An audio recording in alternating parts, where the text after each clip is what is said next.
In April of 2024, I was diagnosed with stage 2 breast cancer. And the day obviously has changed my life to where I am right now. And, the whole process of receiving that email and the call from the doctor really has changed my perspective on approaching life. What does it look like? And then just the whole process of being told you have breast cancer. So in April of 2024, I found out after my sister was diagnosed with breast cancer the year before. My mother was diagnosed when she was in her 50s. Both have, won their battle with breast cancer. And at that time, I was moved into high risk. And, when I was moved into high risk, I had a 6-month mammogram. And then after that, I had a breast MRI. And during that breast MRI, that's when the doctors found a lump in my left breast, and they did a biopsy on it, and it came to be positive for lobular incarcinoma, breast cancer. So that was shock. It's something you don't ever want to hear. I remember the day vividly. I was with a recruit that day and had to step out. I had my assistant take the recruit, and it's just overwhelming, right? But as coaches, I think we think, okay, what's next? How do we solve it? How do we approach this, right? We assess what is going on. We assess the information, speak with the doctors, have a plan of action. And I sat with my wife and and we decided that we wanted to be the most aggressive that we could possibly be, and decided to have a double mastectomy. So in June of 2024, I had a double mastectomy. And with that, thankfully, we were able to do that because they found another tumor on the right side. So really, thankful that we were aggressive with that. And then after recovery, so that was June leading into 2024, I was out for about 8 weeks, about to approach my fall season. The type of cancer that I had, the lobular breast cancer only affects about 10% of all breast cancer cases. 90% are usually ductal. And the lobular breast cancer doesn't respond well to chemo. Even though I had a fairly large tumor, they decided to do medication. So I'm on a a daily pill, two pills, another shot. So I'm dealing with those medications right now, but I was leading into my fall season, and it was tiring.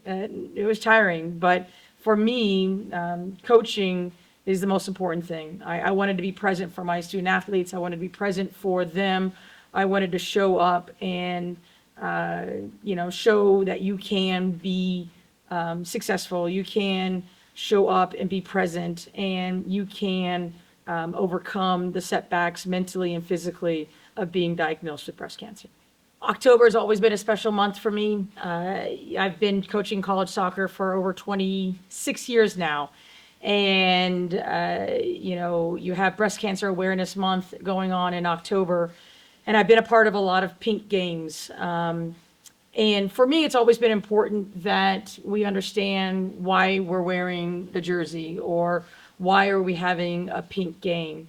And it's important that our players understand it's bigger than the game, right? And, eventually along the way, my pink game has evolved into Kicks Against Cancer.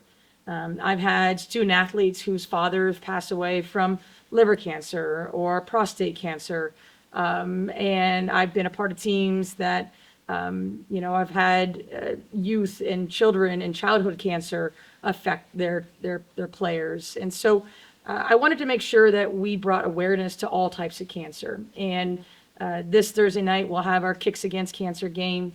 And I think it's important that we recognize the survivors, and we also recognize those who have lost their battle, because the cancer affects everyone. However, specifically with breast cancer, I think it's important that, we coach women, and 1 out of 8 females will be affected by breast cancer in their lifetime.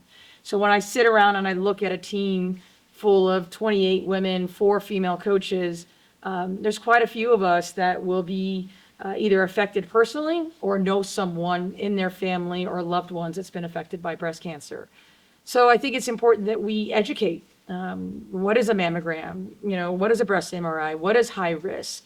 I think it's also important for my student athletes to understand how to advocate for themselves and for their health. We want our young women to be healthy, athletic, in their 30s and 40s, and understand how important it is to advocate for their own health and take care of their own health. And so the Kicks Against Breast Cancer game is an important, just one little game that I hope will bring awareness, not only to our players, to the visiting team, to the stands, to the fans, just maybe taking a step back and understanding that the game is bigger than itself, right? We're playing for something much more than a result against Hawaii on Thursday night. This past year has been an amazing year. In February, I had my final reconstructive surgery, and I also took a new job at UC Davis. And I couldn't be more thankful for Rocco, Maggie, all the support staff, and the administration of supporting me during this journey.